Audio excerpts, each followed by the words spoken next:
Welcome to Thinking Deeply About Primary Education, the podcast that makes time space think about pedagogy, teaching and learning, professional development, anything of interest to time poor but enthusiasm-rich primary teachers. This week, I'm joined by Rachel Higginson to talk about a human education for an artificial world. So, Rachel, it's lovely to have you here today. Thank you very much for joining us. Oh, thank you. I have been an avid listener of Thinking Deeply for many years, so it's a real honour to be here. That's a lot of pressure. I mean, I think lots of people will be familiar with your work, particularly your sort of collaboration over the last number of years with Miri Mai. But I thought we'd begin with a little bit about who you are and how you got here today. Of course. So I'm Rachel Higginson, and my journey to where I am now began in primary education.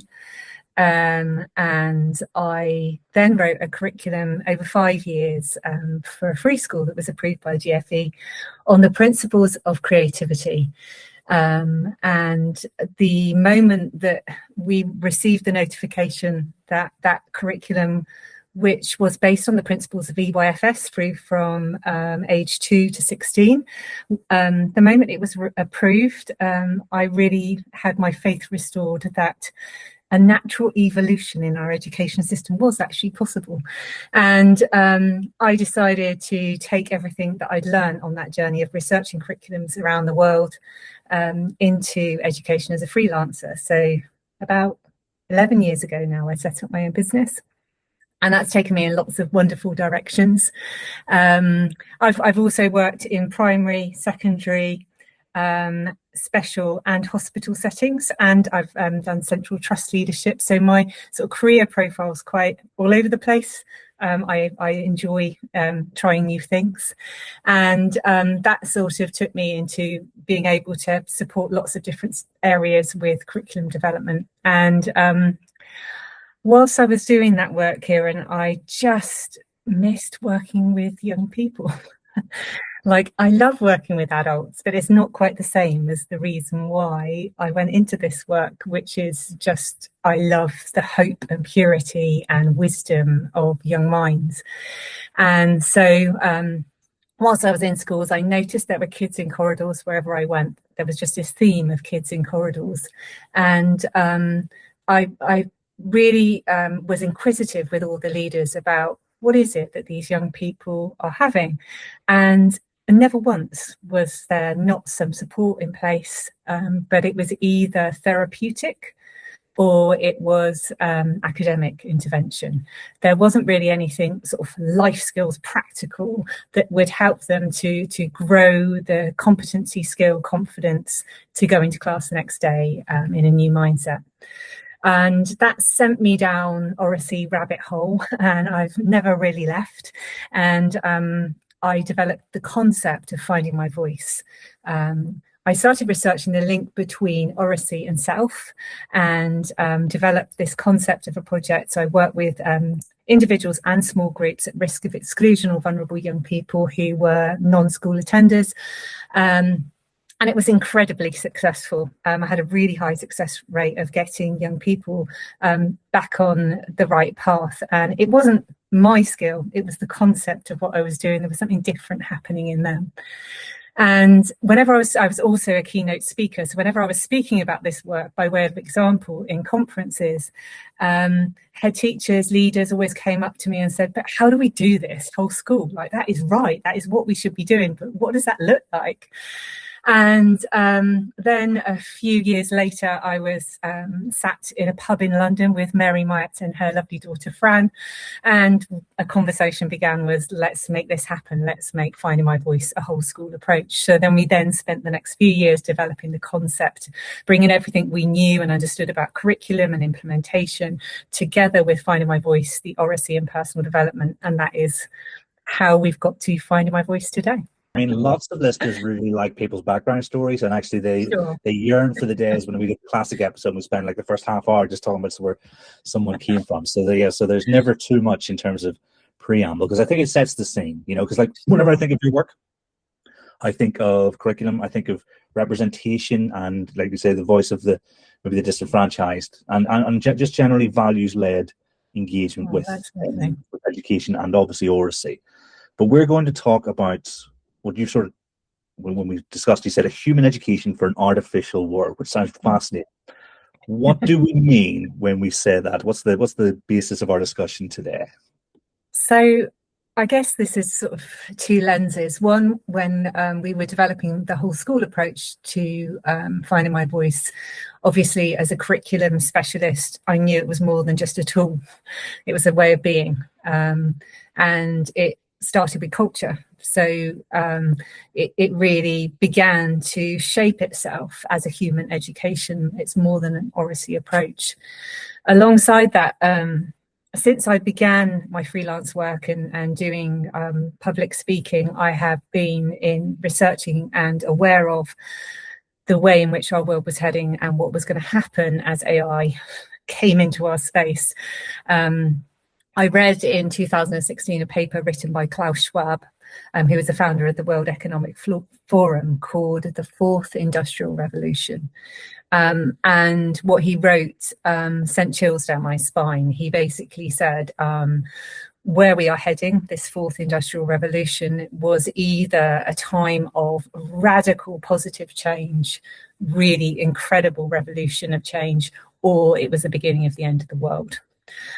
And not to labour too much on the latter, he talked about how education really had to step up and realise the different human competencies that our young people need to be more present, ready, adaptable in the world. He talks about things like having a sense of purpose, greater self-awareness. He talked about the need for young people to be deeply critical thinkers in all senses of the world, not just in their learning, but being able to look at the world in a more critical way. And of course, these are all things that we're talking about. But what really struck me was the fact that we need to be really aware that not only have we got to prepare, and we know intellectually this is the way the world is heading, what we're seeing in our young people on the ground is really quite concerning. So I spend a lot of time in secondary schools and listening to the reality of the anarchic space that our young people occupy, what they are now seeing online, but also most concerningly, the aspect of us not really understanding the truth anymore. Like the concept of truth is become really incredibly distorted, and whose truth is it? And and so I feel incredibly passionate about where we are in the world. James Mannion wrote about the education polycrisis. I also talk about the world polycrisis, all these different challenges coming together, geopolitical challenge, climate change, etc. But that's also impacting on the education polycrisis, which is these different challenges making each other worse, white paper, the stress that's causing, for the unknown, for our leaders, but also what they're then experiencing at the same time on the ground with behaviour, attendance. We've just got to pause, breathe, and grow a real sense of how we can amplify what's already within our systems and process, and the organic part of our schools that are most important right now, which is the tonic to where the world is, but also from a more robust and rigorous point of view, how can we capture and codify what it is that we need to be doing to grow humans that are ready for whatever the world may be, future unknown.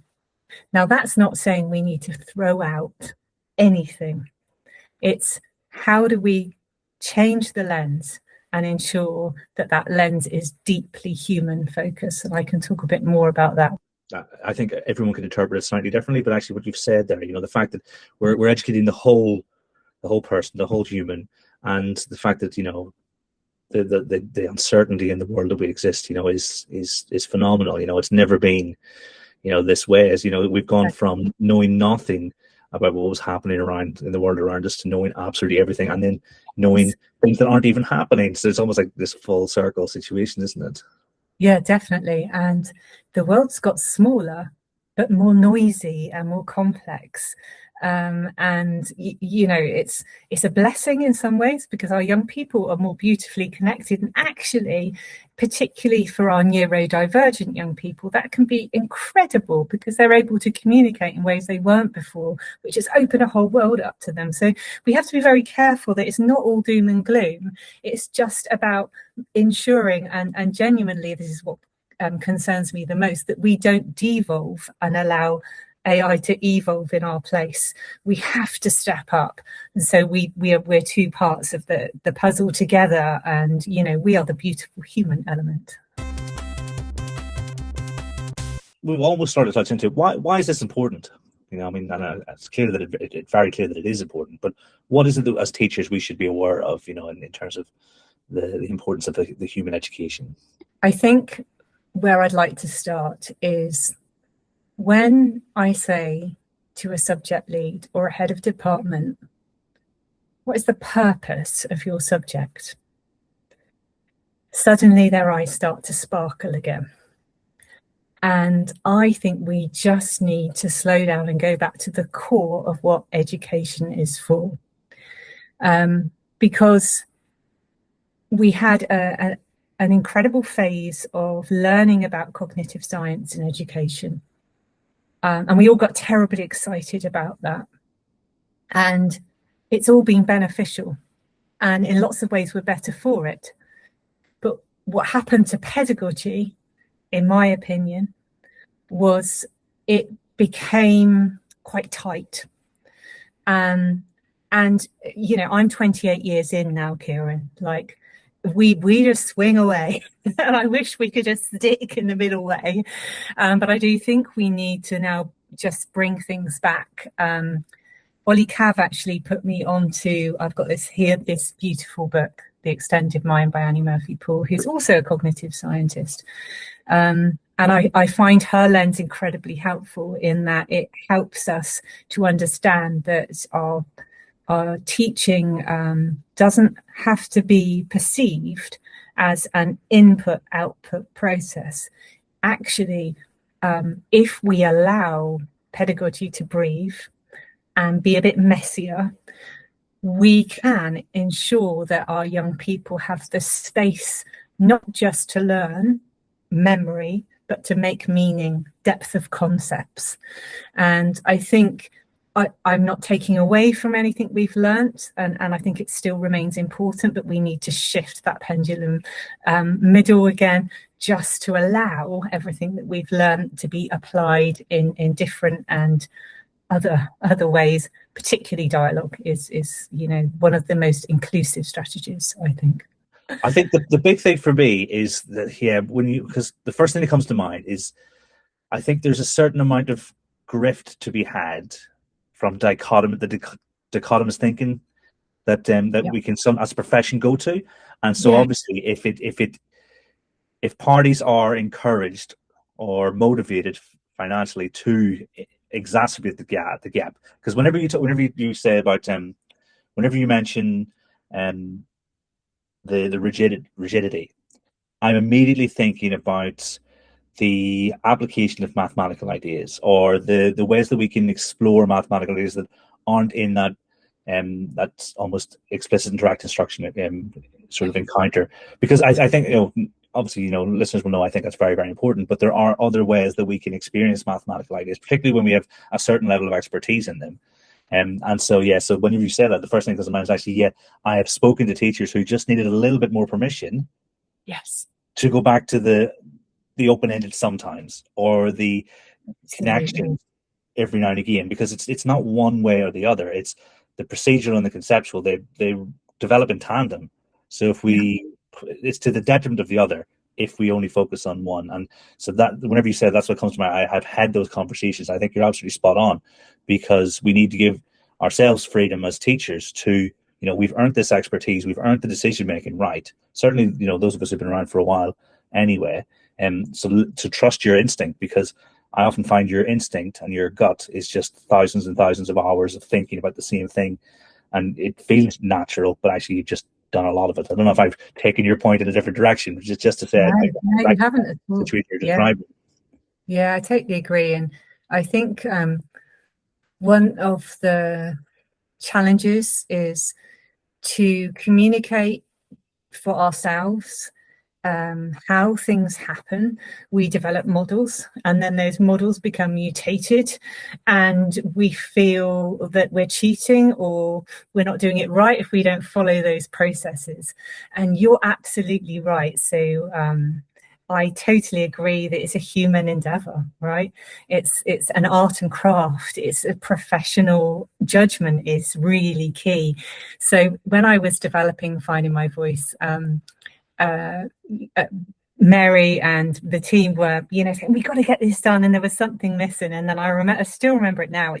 I met with Sarah Cottingham, now Sarah Cottinghat, and she was sharing about this study that she did done in Australia around CPD of teachers.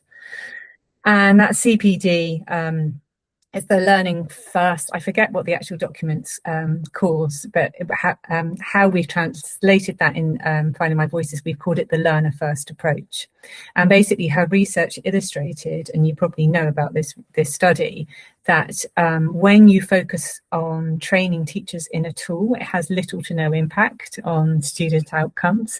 But when you focus your training on this is the tool, these are the times you might use it, looking first through the needs of the learners, it has a phenomenal impact on outcomes. And I think to some extent, with all the noise that's been in education around pedagogies and processes and rose and shine and do nows, I think we've become so disempowered as teachers that we need to give ourselves permission to look to the learners first and think, right, what would be the right tool to pull out of my bag right now? And also sometimes switching it up and thinking we just need to talk. And so that's why everything in Finding My Voice is caveated with look to the learners first, because my big fear was everybody would be doing deep dialogic practice every lesson. No learning would happen, because of course there's a time and a place for everything in lots of different ways.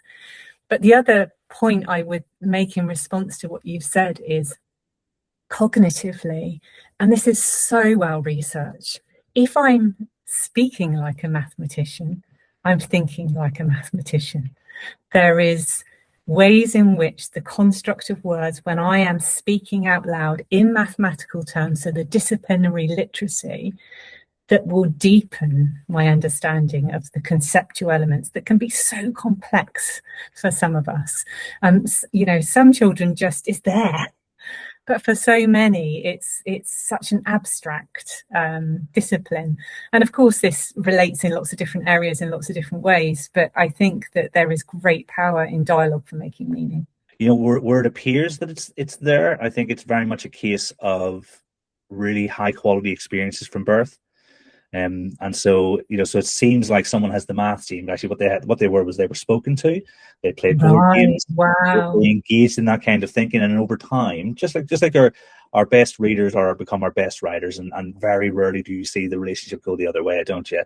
And so I think it's the power to use that language comes from a really high quality background knowledge, and in mathematics in particular, I think from those early experiences, because there is a gap that forms as early as 3 years old, and it just gets bigger and bigger when those opportunities aren't there. So that those opportunities to talk, because there are I always say there are words you can use to one word can do the job of 10.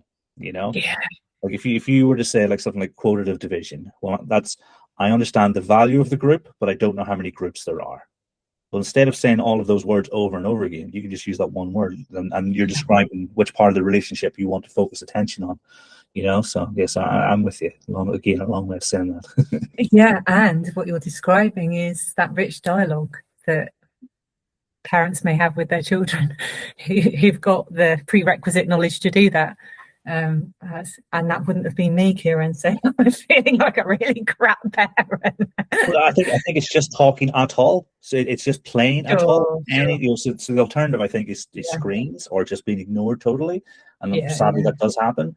And having spent my whole career in areas of high socioeconomic deprivation, I've seen that there's no the research that talks about prior experience is normally into the use of manipulatives and representations, and says actually if you've had really really mathematically rich upbringing, you probably don't need the scaffold as much as other children might do. But the generalization just comes from spending lots of time with children who were spoken to and those who weren't, and seeing the disparity in the tragedy. Because in that instance, for me, the school has to act as the surrogate, and we have to give them those experiences. We have to play the board games. We have to sing the songs, chant the rhymes, because it's almost like your entitlement as a child, but also it lays the groundwork for your understanding of the mathematical world in which you exist. That's incredible. And oh, what a term. School as a surrogate. I love that. And when I'm in schools a lot, and I do a lot of sort of collective training days, and I'm hearing more and more about the challenges of parents. But I just want to shout out for the parents here, right? We are the first generation coming through that has had to have two parents working in this way, right? It is a different world. It's so complex. And then we have this incredible third person that sits as our babysitter, and it's a really difficult mix. And as a parent myself, it's not easy. And I do think, as you say, that we can't fight it, but we can be the tonic to it. And I think that brings lots of challenging conversations that we need to be having around the purpose of what our education experiences need to be, but also considering how we use screens in school, and there's so many complex, meaty arguments around that as well. So yeah, I think I love surrogate. I'm gonna pinch that.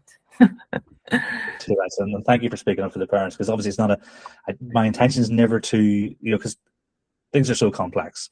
Every parent wants the best for their kids, that's true. But it's just that this is a phenomenon that exists, so I address it. But exactly. I've taken us way away from what we're talking about. What can we do in our classrooms to support the kind of approach that we're exploring in this episode today?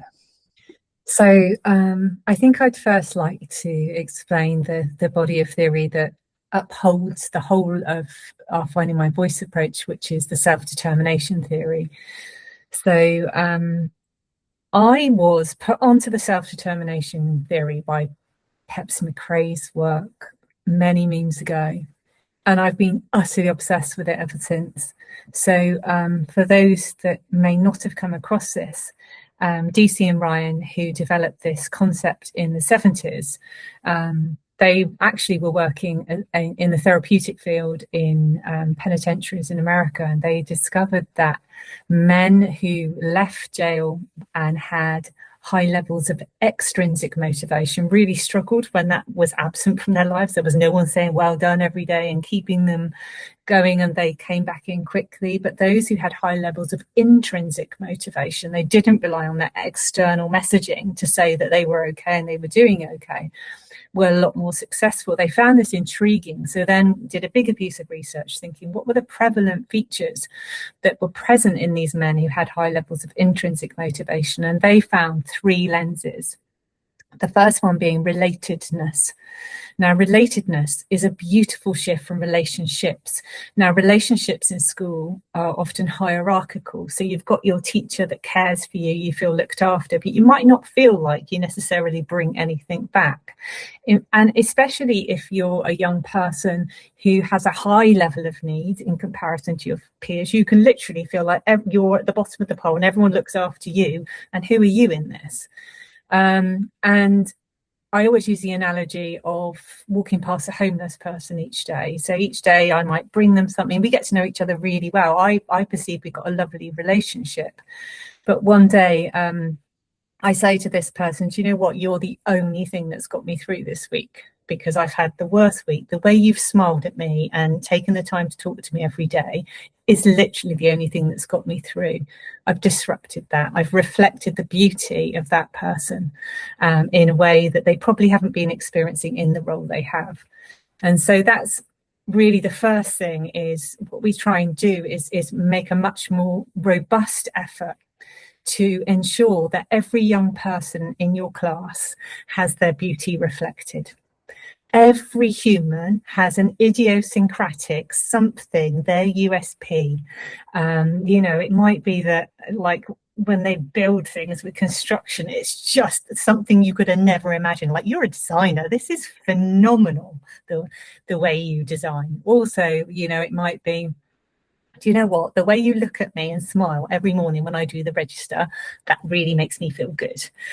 What are they going to do? They're going to smile more at people, feel good about themselves. Each young person has their own thing. And of course, this can be applied by leaders to staff as well, is just reflecting beauty, really building that relatedness is such a powerful way to build psychological safety and deepen my readiness to learn because I'm feeling good about myself. So that's sort of the first element. The second element that, DC and Ryan noted when they were thinking about self-determination was competence. They noticed intrinsic motivation was really enhanced by people who feel like they're getting better at stuff. We are evolutionary creatures. We're built to continue to improve ourselves. That's a natural instinct. We sometimes a bit critical, like, why is it I always want to get to the next thing? It's because it's innate in us. It's part of our DNA. We want to improve. So again, if you think about the experiences of your young people in your class, how do you ensure that you maximize that psychological safety that they're feeling good about themselves? How can I build on that to make sure everyone is working right on the edge of their sort of zone of proximal development of where they can possibly be? And it's sort of Mary Myatt's high challenge, low threat, really making sure, and whenever I talk about this, I always sort of feel a dreadful sense of guilt for what I was like as a teacher, because I know that I had a deep compassion for my SEN learners, and I used to spend a lot of time with them because I was determined that I wouldn't just palm them off with my TA all the time. I spent way too much time helping rather than enabling, because I sort of taught them through a lens of sadness for how hard they found it. So I was always jumping in too quickly. And then I'm the same as a SEN parent now. Actually, I have to really watch myself because my instinct is just to help. And actually what we need to do with those young people is just push them that bit harder. So it's that real self-awareness around growing competence of every young person. And within that competency lens, I think we really need to heed one of the things that excites me about the white paper, which is around shaping strengths. How do we really take responsibility for recognizing, you're not an academic child, but you're brilliant at art. So how do I really make sure in art I'm pushing you as hard as I possibly can? Really shaping every young person. It might not even be a subject related strength that you're shaping, but being really aware. So within Finding My Voice, we encourage, a one-to-one session with every member of the class every term to really sort of grow a sense of what is your strength related journey and reflecting that beauty. And then finally, the other element is autonomy, is really, so DC and Ryan noted, and again, it relates to what we were just talking about, that these men were experiencing high levels of autonomy. They were being enabled to do things on their own. They weren't having to constantly rely on someone to say, you've got to be here now, you've got to do this. And we, again, our structures in school are built where autonomy is not really present. For example, independent pieces of work are often at the end of a unit. So it's not really independent because we're just kind of duplicating something we've already learned on our own. So how do we really look within our curriculums for spaces that we really step back and let our learners take the space?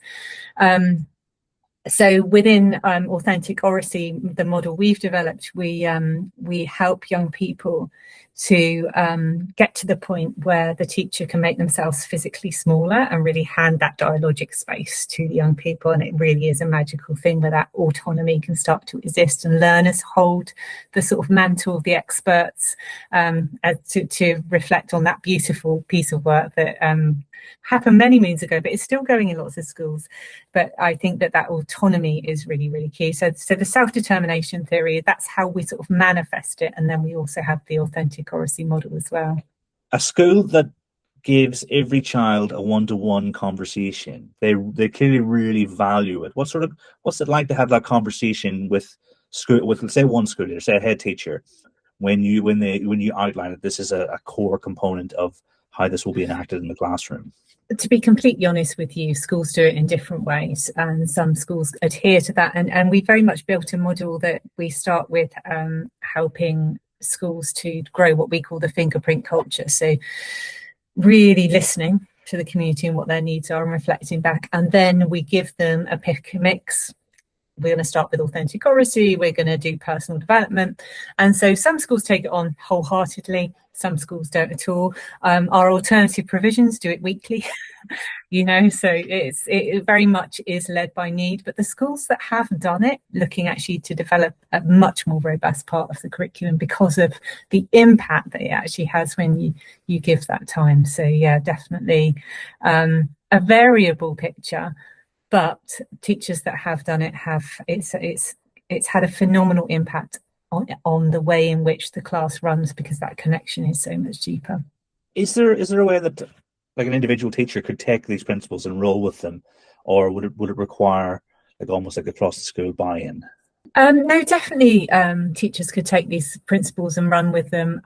However, as a implementation and curriculum purist, I always believe that it has to come from leadership, and it's a way of being. And frankly, everything that I've already discussed, I think that we need to be, one, thinking about what a human education is, and two, understanding that the curriculum assessment review, the white paper, and the new Ofsted framework, dare I mention that word, all have a focus on human education. So I think we need to look first at what is the human need within our school and what do we want to be shaping, and then we build those links and join those dots with all the noise. Lots of people naturally, because we're anxious, and if we're talking about a poly crisis, one of the elements is accountability and an overemphasis of performance-led culture. Then we tend to go to what we're doing first. What we need to do is pause, as I've said, just think, what is it we need to do? What do our young people need? What do they need for the world? Capturing that and then translating it through all of our must-dos. When a school is moving in this direction, the things are going to be much easier for the teacher. But I've always had to ask, just in case, there will be the teacher listening who wants to be engaged but maybe doesn't have support in school, or things aren't, or there are other priorities, that kind of thing. So, it's totally, I can see exactly where you're coming from. Yeah, and to be honest with you, I think that I can imagine who those teachers are and look at our webinars that we previously recorded on our website that are free to watch, and by all means, I think applying the authentic oracy model can happen in any class. So yes, and we've actually got some pre-webinars coming up this term that are soon to be announced. So yeah, I think that just do it. Could you tell me a bit more about the authentic oracy sort of aspect of things? Yeah, sure. So basically, when I was working with young people doing the Finding My Voice project, when it was a small school, sort of a small group project, I noted there was this inextricable link between oracy and self, and it took me on a massive journey of understanding lots of psychological theories, and I won't bore you with all the details, and I can geek away on that for hours. But basically, one of the things that I became profoundly aware of is that before I am able to engage in productive conversation, authentic me. And so we have a progressive model in Finding My Voice, being expressing, growing self-awareness, being aware of how I communicate. So young people tend to think communication is words, and words are only a very small percentage of communication. It comes from tone of voice, pace, gesture, and actually particularly for some of the older learners, they don't understand how their negative body back for a lot of the time. So that was really important. Links with, we have these beautiful TikTok style videos done by Emmanuel Awielu and Christian Foley. They help you to learn to these oracy skills development. And one of the elements of that is really knowing my values and living them in my authentic voice, with what they believe, not just the school values, but what do they believe they want to be and how do they live that in the world. And then that provides a beautiful foundation for learning the mechanics of talk. So we have the sort of collaborating phase, which is understanding how to listen predominantly. We are really poor at listening and, you know, listening to understand, not just waiting my turn to speak, including everybody. So a model of inclusion, you know, so it's moving in the dialogic world, we call it moving from monologic to dialogic, where you understand that it's not just about you, it's about two of you building and growing a conversation together. And once that's been established and there is a point where you know that we've got this as a class, you then move into the exploratory talk. We have an exploring phase, which is where you go into a much deeper space of dialogue and the teacher can physically and metaphorically make themselves smaller. And finally, we then have set aside is presenting, which is that more formal talk. And presenting for us at Finding My Voice is really about ensuring that you have the skills and confidence and competence to be able to advocate for yourself and others, really learning the art of rhetoric. So when I'm in it, I know that my partner's getting a really rough deal because we've been judged by them to be not worthy, I can just slip into a really formal way of talking and kick their ass, you know, and get what I need, you know. But it's so important. And but also in presenting, you know, when kids do drama, they kind of, something inside them changes and they're bigger somehow afterwards. So that's that element as well with that. And also, like, presenting can happen at any point. So you can be in a dialogic space and then you pause everyone, you say, right, Kieran, do you want to just stand up and just share with everyone what you've just been saying, because that was phenomenal. So you've then slipped from dialogue and you're into presenting mode. And it's sort of knowing that all of these things are really you can transition easily from one to another. But we have designed this model, and I should say this, and it's been years, it was years being designed, to complement the Oracy Cambridge model. And we've met with Voice 21 and shared it, and everyone's happy, because what I didn't want to do was contradict any other people who are doing such phenomenal work in this space. So it's been designed very consciously to complement and not compete or contradict anybody else's work. That's very magnanimous. I try only to contradict other people's work. That's my reason of it. I love that, and I would if I disagreed with it, but I don't. I think we're just, what we're responding to is something, you know, that I recognise in young people. So yeah. I'm only joking. And the fact that if everyone's moving in the same direction and then, you know, working together is to be definitely encouraged. Do you have an approach for establishing across a school, across a group of schools? Are things different at scale, or is it our principles of implementation just sort of writ large across the wall? So implementation is one of my biggest obsessions. The way in which we've shaped Finding My Voice is you have fingerprint culture, powerful curriculum, authentic oracy, personal development curriculum, and learner first approach, which is the filter for it all. So we encourage our schools to start with listening first, and listening to young people, listening to the community, and really building a sense of where is it we need to begin. And the powerful curriculum, for example, helps you to really capture the human elements of your curriculum, that disciplinary literacy element. What does oracy look like in history? What does it look like in maths? How can we codify that for teachers? Culture is all about relatedness, reflecting beauty, growing that culture really consciously, and codifying the things that matter most. You know how we codify routines, we codify rules, but we don't codify how we, you know, make everyone feel good in this space. You know, we need to script this. We need to make it the bones, not in a sort of cheesy, sort of crass way, but enough to make sure everyone's really on board with it. We then, as I said, have this personal development curriculum. So some people just start with that. Some people say, right, TikTok videos, pressing play, we're doing this, we're starting oracy and personal development here. And we've got some journaling resources as well. But a lot of people, I have to say, Kieran, are coming at it from a oracy point of view. And for all of these things, we have a whole suite of training resources. Resources for leaders.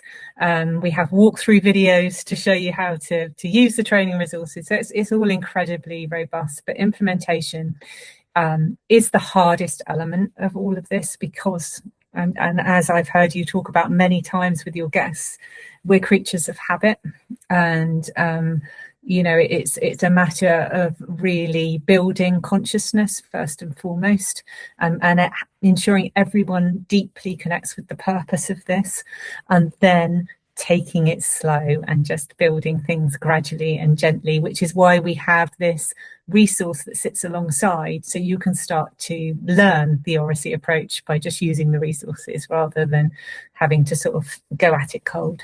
Yeah, and I think that makes total sense. I think, yeah, because I think the more present we are in these things and the more engaged, obviously we know that things are, like you say, are more likely to bed in when they're contextual, when teachers are involved in them, so I think, yeah, it makes sense. No matter how many people or how many schools you're trying to bring on board, it's those fundamentals, isn't it?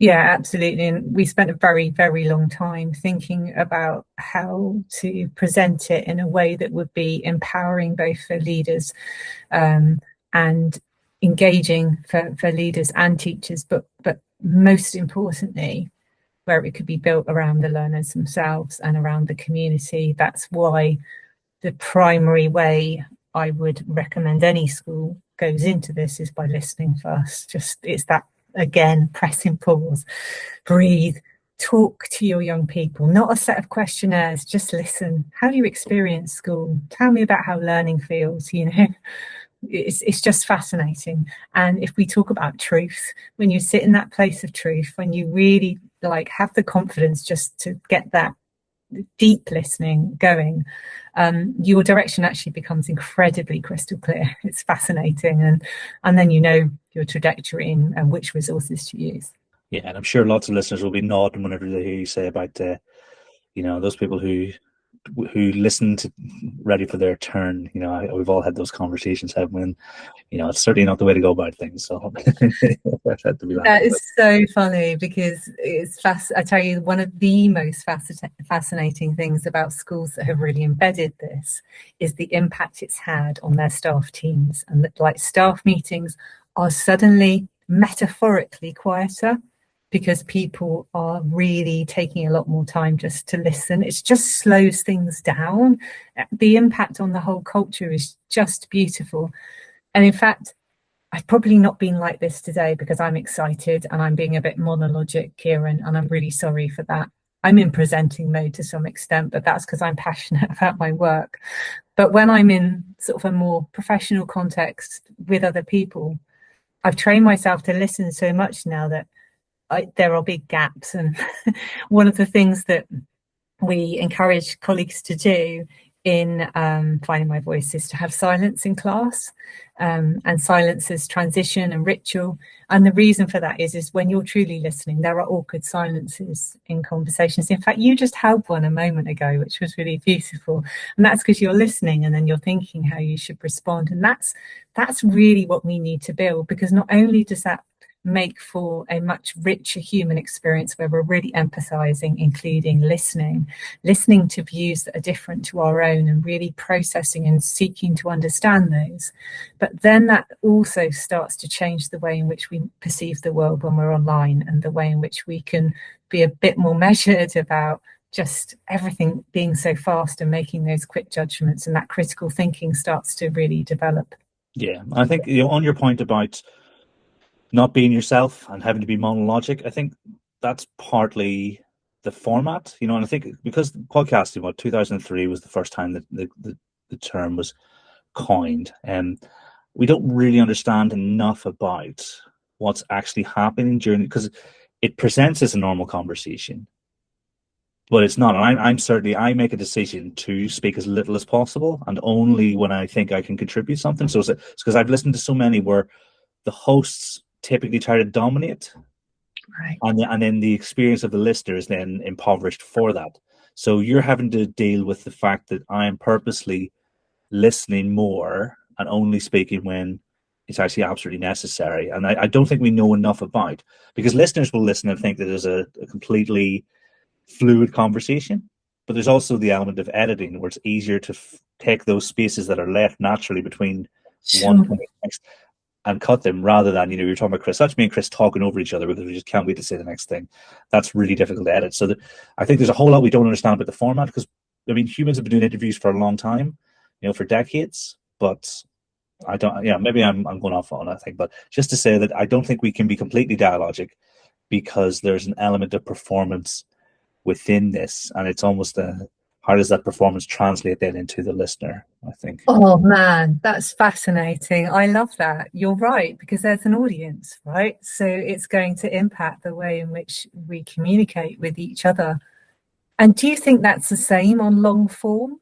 I think so. I mean, it depends how many people are in the room as well, but I know for a fact that even when I've done these in person, everyone's different the minute the camera or the minute the microphone starts recording. And even my voice isn't 100% legitimate on these episodes. There's the podcast voice, because whenever I go back home, like I've just spent a couple of days in Belfast, I speed up, my accent gets, what I would say, broader, thicker.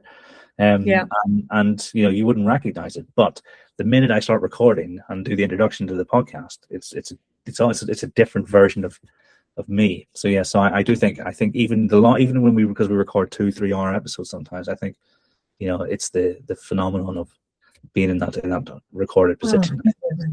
So there's two bodies of theory, one around authentic. What is authentic? Or is anyone ever truly authentic? Loads of research and thinking around that. But for Finding My Voice, the way we've captured that and sort of held that is knowing my values and staying true to my values, and not feeling like I have to change myself to belong, knowing I matter, feeling comfortable in my own skin. All right, that's the way in which we've translated that. But also in oracy, the other body of theory is around, if you go right back in history to where it began with Andrew Wilkinson, is around code switching. Now, code switching in the oracy world is contentious, because we shouldn't have to change ourselves to be heard, quite rightly. But there's also a nuance to that, because as you say, you naturally adapt yourself, and from an empathetic point of view, where you're sort of just finding the place that feels natural, actually. So I was in Manchester at the beginning of the week, and I could feel the sort of bizarre lilt happening in my accent, because I was, surrounded by people with different accents to me.